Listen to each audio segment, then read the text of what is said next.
Hey YouTube, well this is a follow-up video on the XF windscreen washer issue that I have posted a while ago. Now I'm looking at replacing the actual pump itself, as I'm still not seeing a huge amount of pressure, and I've, as far as I can tell, cleaned out all of the pipe work, pushed compressed air through that to see if I could make it work. So here's a new pump bought on eBay. Interestingly, this is completely through hole, so unlike the other one which just had a mesh on it, this one's just got a hole. So we'll try that one to see if that alleviates the situation. I had also purchased a non-return valve to see if that would work, and here's my non-return valve piece.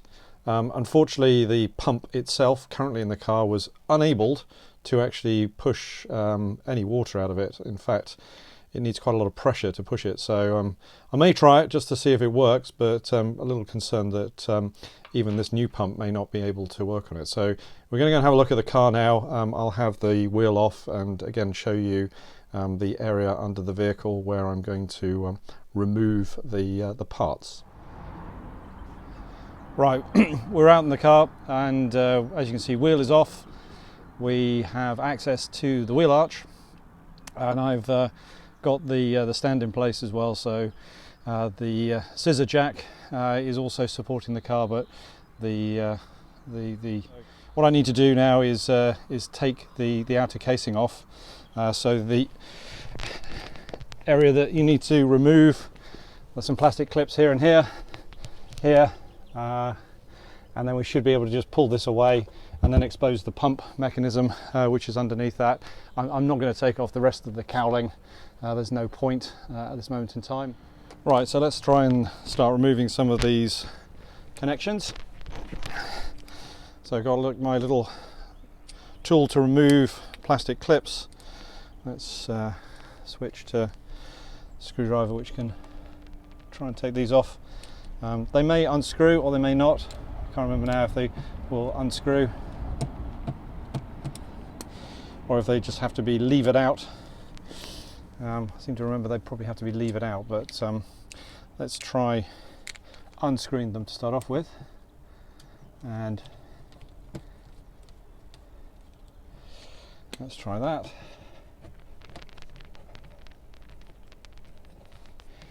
Let's see if I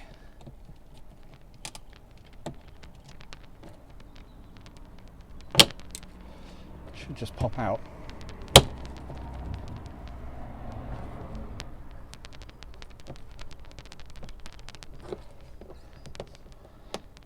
Memory serves me right, the way you do this is actually get the inner bit out first, like that. There you go, that's what you do. Take the inner bit out first, unplug this, and that comes out.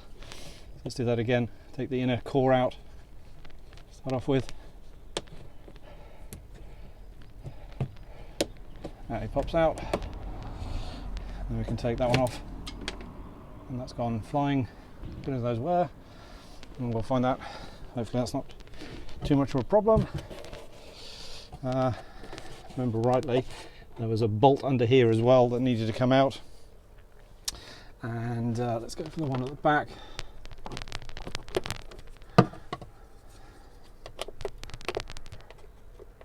Anyhow, I'll stop that, and we'll find that in a minute. Right, so there are some of these screws, two of these that you need to take out. They are a 10mm, and they come from under here. There's one just here, and there's another one just under here, and this now loosens up the whole of the plastic housing. So you can see the plastic housing is now, and I can sort of get access to the pump from just in here. So if you recall, this was where the pump was. There's the pump, and I'm going to put a bucket of water underneath it and drain the water out that's going to come out of it, I hope, in a minute.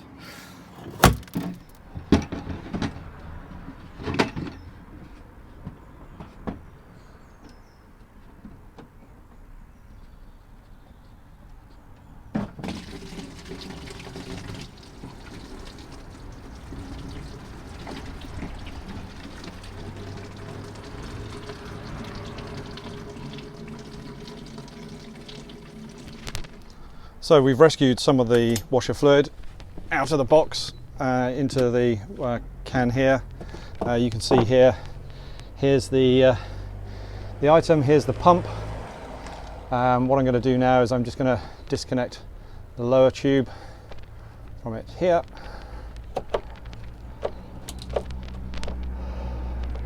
Hopefully.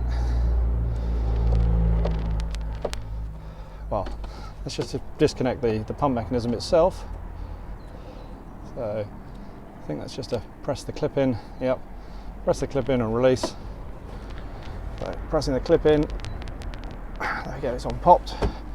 Here's the pipe work. It's very nicely wedged into grommet here. Here's my little pump. See, very similar to the new one. So here's the new one. So let's go with the new one here. So you can see the difference between the hole and the rubber grommet. Somewhat different in design, so I'm wondering if that's going to make a difference. Let me just show you again a little bit more of a close-up. Let me bring the other camera up. So here we go. Here's the close-up image of under here. There's the pipe work. Get into focus, there we go. So there's the hole, there's the pipe work, there's the little valve. It goes up into the rest of the engine bay, and you can see how much crud and stuff is actually in around these sort of plastic areas, but that's fundamentally where I'm going to replace the part. So let me go to the new part now. So here's the new little rubber grommet. Place that over the top. Let's push this one into the mechanism here. So shove it right in, it's nice and tight. Now reconnect. Yeah, so that way, so there's a little plastic notch mechanism which goes back into the clip. Just push it in. Now makes a nice little clip noise. Push it onto the vehicle. Push it all back in. So it's all nice and snug. And that should be it as far as pushing and putting on a new pump on it. So let's actually try the washer jets now, see if that improves the situation. I'll need to turn the car on and I'll need to lower the bonnet a little bit so that we can see how that actually works, and then put some more fluid back into the car as well. So let me stop the recording and come back to that in a minute.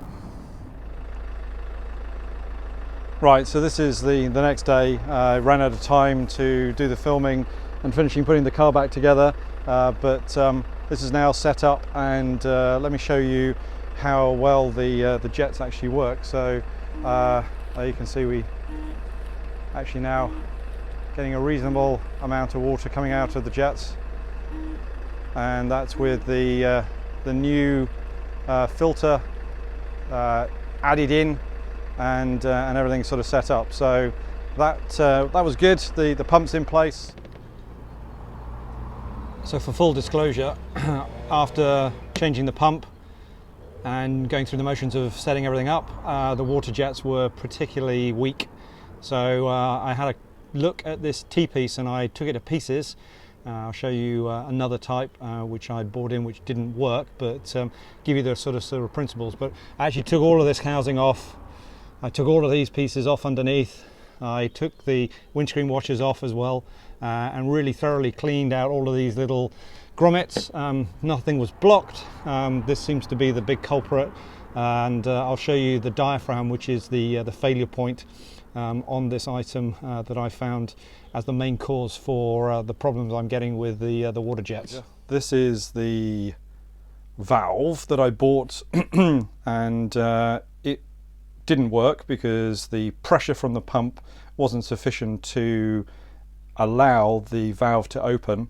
What we've got here is there's a little diaphragm. This comes from the unit that was actually on the car just a minute ago. I've taken it out completely. this was the spring mechanism that held it in place as well.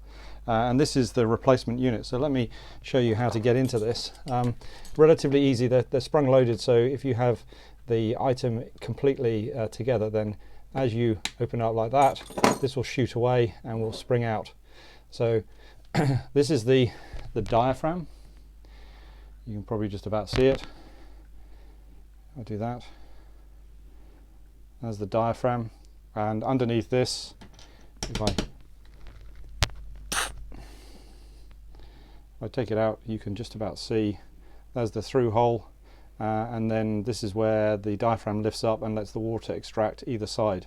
So the diaphragm goes into the unit and is held down by a spring clip. So this mechanism basically pushes down on it like so, and then the lid carries on. So this one has the lid in here, but I've lost the spring. When I took it away, it shot off somewhere. I don't know quite where it went. But what I've done with the one on the car is just take out the diaphragm, so you can see how badly it's warped, and obviously over time the rubber has perished. I've not been able to find an actual replacement that Jaguar has on this, so you can go off onto eBay or onto Amazon. There are various suppliers on it, but I couldn't find one that, or the one that I bought just had too much tension behind it and wasn't allowing the water to come up and through the valve in the way to eject it. Actually, I may have found the spring. This is the actual spring that it was with. There we go, I found it. So when it shot off, obviously it pushed away. So you can see that this is quite an aggressive spring. This is the one that was actually on the Jaguar itself, so quite a lot smaller.